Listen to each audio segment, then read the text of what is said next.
Hello, good morning. मैं अजीत कुमार फिर से आपका Ajit sir online coaching YouTube channel में आपका स्वागत करता हूं। आज का जो टॉपिक है वो है क्लास 12 के बच्चों के लिए इतिहास से जुड़ी हुई ईंट मनके तथा अस्थियां भाग 2 लेकर के हाजिर हूं। चैप्टर आरंभ करने से पहले आप सभी से निवेदन है कि यदि आपने मेरा चैनल सब्सक्राइब नहीं किया है तो चैनल को सब्सक्राइब करें, लाइक करें और कमेंट करें।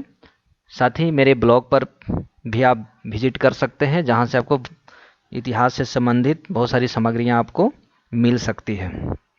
तो चलते हैं तो आज का टॉपिक है, जैसा कि हम लोग पहले देख चुके हैं कि हड़प्पा सभ्यता की नगर निर्माण योजना के बारे में हम लोग जान चुके हैं, और आज हम लोग देखेंगे हड़प्पा सभ्यता के राजनीतिक संगठन के बारे में। तो सबसे पहले आप देखिए, हड़प्पा सभ्यता एक नगरीय सभ्यता है, मतलब ग्रामीण सभ्यता नहीं थी, वो एक शहरी सभ्यता थी। वैदिक सभ्यता एक ग्रामीण सभ्यता थी, जबकि हड़प्पा सभ्यता एक नगरीय सभ्यता थी। तो ये बहुत ही इंपॉर्टेंट है। हड़प्पा सभ्यता की शासन व्यवस्था के बारे में साक्ष्यों के अभाव में कोई विशेष जानकारी नहीं मिलती है। मतलब हड़प्पा सभ्यता में कौन शासन करता था, नहीं करता था, व्यापारी वर्ग के हाथ में शासन थी या कोई राजा होता था, ऐसी कोई अभी पुख्ता साक्ष्य नहीं मिला है। उत्खनन के परिणाम स्वरूप जो साक्ष्य उपलब्ध हैं, उनसे इस सभ्यता के राजनीतिक स्वरूप का अनुमान भर लगाया जा सकता है। सिर्फ अनुमान हम कर सकते हैं, अनुमान किया जा सकता है, ऐसा इतिहासकारों का दावा है कि सिर्फ अनुमान कर सकते हैं, क्योंकि विशेष साक्ष्य अभी तक उत्खनन से प्राप्त नहीं हुआ है। मोहनजोदड़ो एवं हड़प्पा में प्राप्त दुर्गों से प्रतीत होता है कि यहाँ का शासन सुदृढ़ दुर्गों द्वारा होता था। जैसा कि हमने पिछले फर्स्ट पार्ट में बताया था कि मोहनजोदड़ो से जो प्राप्त नगर निर्माण योजना प्राप्त हुई है, उसमें दो टीले थे, पूर्व टीले और पश्चिम टीले। पूर्व टीले पर शासक वर्ग के लोग रहते थे और पश्चिमी टीले पर समान वर्ग के लोग रहते थे। तो शासन व्यवस्था कहाँ से चलती थी? तो वो चलती थी पूर्वी टीले से। ऐसा अनुमान है कि उनका एक राजा होता था जो संभवतः पुरोहित होता था। तो आप एक फोटो देख सकते हैं, इस तरह का चित्र मिला है, तो इस तरह से अनुमानित है। जनता से कर के रूप में अनाज लिया जाता था। हड़प्पा और मोहनजोदड़ो क्रमशः उत्तरी और दक्षिणी भारत का शासन केंद्र थे, इसलिए स्टुअर्ट पिगट ने महोदय ने हड़प्पा और मोहनजोदड़ो को सिंधु घाटी नदी सभ्यता का जुड़वां राजधानी बतलाया है। बिल्कुल इसको याद रखिएगा। तो आप देख सकते हैं यहाँ पे उत्तरी और दक्षिणी भाग। तो हड़प्पा जो है कहता है उत्तरी भाग थी, ये उत्तरी भाग है हड़प्पा, और मोहनजोदड़ो ये दक्षिणी भाग है। तो ये दोनों राजधानी होती होगी, कंफर्म नहीं है, होती होगी ऐसा अनुमान लगाया है पुरातत्ववेत्ताओं ने, इसीलिए इसको सिंधु घाटी सभ्यता का जुड़वां राजधानी कहा है। कुछ विद्वानों के अनुसार, कुछ विद्वान ऐसा मानते हैं कि हड़प्पा सभ्यता का शासन कोई पुरोहित नहीं था, बल्कि व्यापारी वर्ग के हाथ में था। वो इसलिए मानते हैं क्योंकि यह एक नगरीय सभ्यता थी और व्यापारी वर्ग का वर्चस्व था इस नगरीय सभ्यता पे, इसलिए उनका ऐसा मानना था। चलते हैं हम लोग हड़प्पा सभ्यता का सामाजिक जीवन। हड़प्पा सभ्यता का सामाजिक जीवन में देखते हैं। हड़प्पा सभ्यता में परिवार ही सामाजिक इकाई थी, और सबसे महत्वपूर्ण जो विशेषता है वो है समाज मातृ सत्तात्मक था। वैदिक सभ्यता में समाज जो थी पितृ सत्तात्मक थी, जबकि हड़प्पा सभ्यता में समाज मातृ सत्तात्मक थी। मातृ सत्तात्मक, माता की प्रधानता थी। इसके अलावा समाज में लोग शाकाहारी और मांसाहारी दोनों प्रकार के लोग रहते थे। साथ में सिले हुए वस्त्र भी पहनते थे। खुदाई में हड़प्पावासी से जो सुइयों के अवशेष मिले हैं, उससे यह अनुमान लगाया गया है कि वे लोग सिले हुए वस्त्र पहनते थे। स्त्रियां जुड़ा बांधती थी, पुरुष लंबे लंबे बाल और दाढ़ी मूछ रखते थे। हड़प्पावासी आभूषण के शौकीन थे। कंठहार, कर्णफूल, हंसुली, भुजबंद, अंगूठी, करधनी, ये सभी चीज़ों का इस्तेमाल करते हैं। आप यहाँ पे इस फिगर में देख सकते हैं, यह नृत्य करती हुई महिला है। इसके बाजू में आप देख सकते हैं, हाथों में देख सकते हैं कि बहुत सारे आभूषण पहनी हुई है। इसके अलावा चंद हुदड़ों से लिपस्टिक के अस्तित्व मिले हैं। तो महिलाएं उस समय लिपस्टिक भी लगाती होगी। आभूषण बहुमूल पत्थरों, हाथी दांत, हड्डी एवं शंख के बने होते थे। तो आभूषण प्रिय भी थे। मिट्टी एवं धातुओं से निर्मित बर्तनों का प्रयोग करते थे। आमोद प्रमोद के साधन के रूप में पासा, नृत्य, शिकार करना, ये सभी शामिल था। तो बहुत ही खुशीपूर्वक लोग रहते थे, प्लस अलग अलग जो है लोगों का व्यवहार भी था जो इस्तेमाल करते थे अपने रहन सहन में। नेक्स्ट है हड़प्पा सभ्यता के धार्मिक जीवन। हड़प्पा सभ्यता के उत्खनन स्वरूप प्राप्त अवशेषों के आधार पर धार्मिक स्वरूप का अनुमान लगाया सकते हैं। हड़प्पा सभ्यता से कोई मंदिर ना कोई मस्जिद, मस्जिद तो थी ही नहीं उस समय, सॉरी, कोई मंदिर नहीं मिला है, ना ही कोई ऐसा भवन मिला है जिसे मंदिर की संज्ञा दी जा सके। मोहनजोदड़ो और हड़प्पा से प्राप्त मृण मूर्तियों को पुरातत्वविदों द्वारा मातृ देवी की मूर्तियां मानते हैं, अर्थात मातृ देवी की पूजा होती होगी। एक मूर्ति में स्त्री के गर्भ से एक पौधा निकलता हुआ दिखाया गया है जो संभवतः धरती देवी की मूर्ति है, ऐसा मानते हैं। मोहनजोदड़ो से एक मुद्रा प्राप्त हुई है जिसमें 3 मुख वाला एक पुरुष योग मुद्रा में बैठा है। इसमें 3 सिंह हैं। इसके बाएं ओर एक गैंडा और भैंसा है, दाईं ओर एक हाथी और व्याघ्र इसके सम्मुखहीन है। इसकी तुलना पशुपति से की गई है, पशुपति जिनको शिव के रूप में पूजा करते हैं। तो ये भाग है, लेकिन ये चूंकि थोड़ी टूटी हुई अवस्था में है इसीलिए पूरा दिख नहीं रहा है।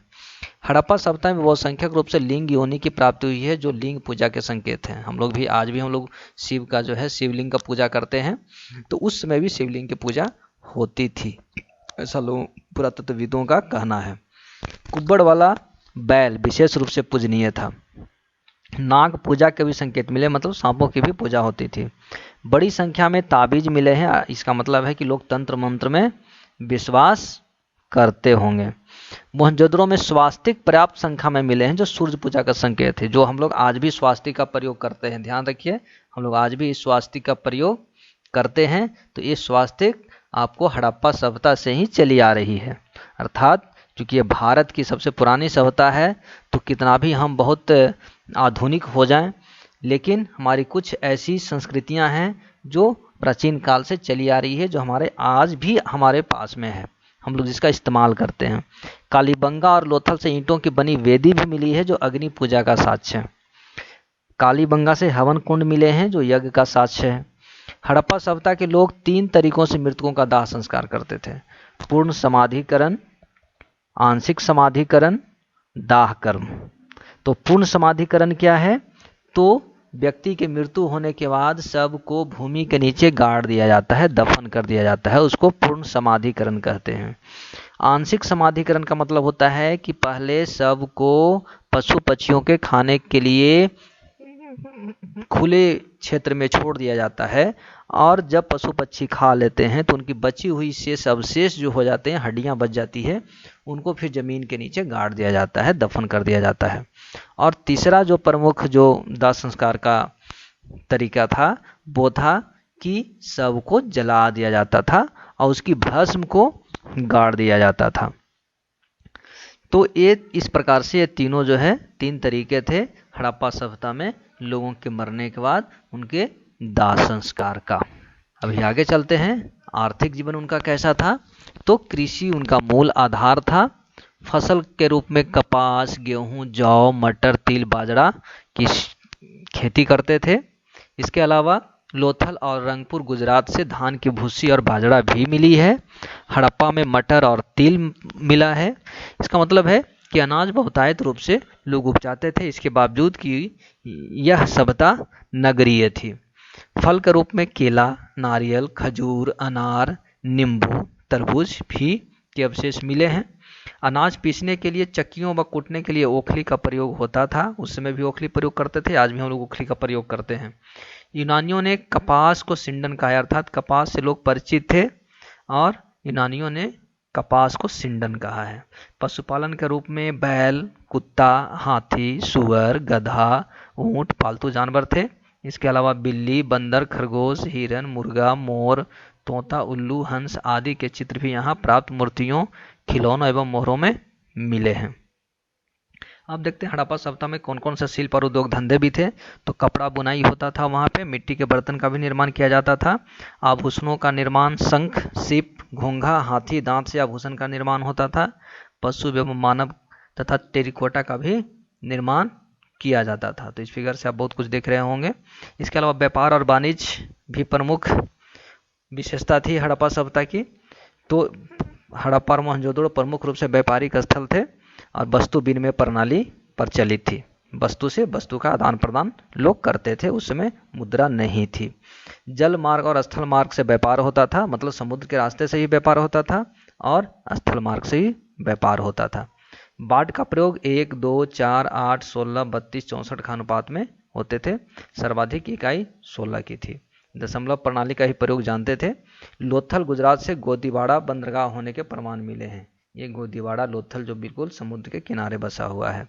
हड़प्पा सभ्यता का व्यापारिक संबंध मेसोपोटामिया, दलमून, बहरीन से भी था। मतलब इसका मतलब ये हो गया कि व्यापार जो होते थे हड़प्पा सभ्यता का, वो मेसोपोटामिया से होती थी, दलमूल बहरीन से भी होती थी, और मेसोपोटामिया के अलावा मिस्र की सभ्यता, नील नदी की घाटी की सभ्यता मिस्र की सभ्यता से भी होती थी।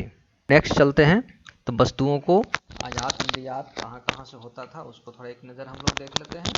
तो इसमें हम लोग देखते हैं कि सोना अफगानिस्तान और फारस या दक्षिण भारत से मंगाया जाता था। चांदी ईरान और अफगानिस्तान से मंगाया जाता था। लाजवर्द नील रत्न अफगानिस्तान से मंगाया जाता था। सीसा ईरान एवं अफगानिस्तान से लाया जाता था। सुलेमानी पत्थर सौराष्ट्र और पश्चिम भारत से लाए जाते थे। सेलखड़ी राजस्थान और बलूचिस्तान से भी लाते थे। इसके साथ में अन्य दूसरे देशों से भी लाते थे। नीलमणि महाराष्ट्र से लाते थे। शंख उड़ीसा और दक्षिण भारत से लाया जाता था। तो इसके अलावा आप यहाँ पे देख सकते हैं ये व्यापारिक गतिविधियाँ हैं। तो एक तरफ स्थल मार्ग से ही व्यापार होता था और दूसरी तरफ समुद्री मार्ग से ही व्यापार होता था। तो आप यहाँ पे देख सकते हैं ये अरब सागर होते हुए बहरीन तक जाती है और एक भाग इधर होती है जो ये मिस्र की सभ्यता तक पहुँचती है, और इस स्थल भाग से आप मेसोपोटामिया की ओर जाते हैं। तो इस तरीके से व्यापार से जुड़े हुए थे। इसके अलावा कहता है कि मेसोपोटामिया से जो प्राप्त अभिलेख हैं वहाँ से सिंधु नदी घाटी सभ्यता या हड़प्पा सभ्यता को नाम दिया गया है, वो है मेलुहा। बहुत इंपॉर्टेंट है मेलुहा। इसके अलावा ऋग्वेद में हड़प्पा सभ्यता को हरि यूपिया कहा गया है। मतलब हड़प्पा सभ्यता के बाद की रचना है ऋग्वेद, तो इसीलिए इसका नाम दिया गया हरि यूपिया। इस तरीके से ये चैप्टर आपका पार्ट सेकंड समाप्त होता है। यदि आपने अभी तक मेरा चैनल सब्सक्राइब नहीं किया है तो चैनल को ज़रूर सब्सक्राइब कीजिए, लाइक कीजिए और शेयर कीजिए तथा हमारी ब्लॉग विजिट कीजिए। इसका ब्लॉग का नाम है www.historyonline.co.in। तब तक के लिए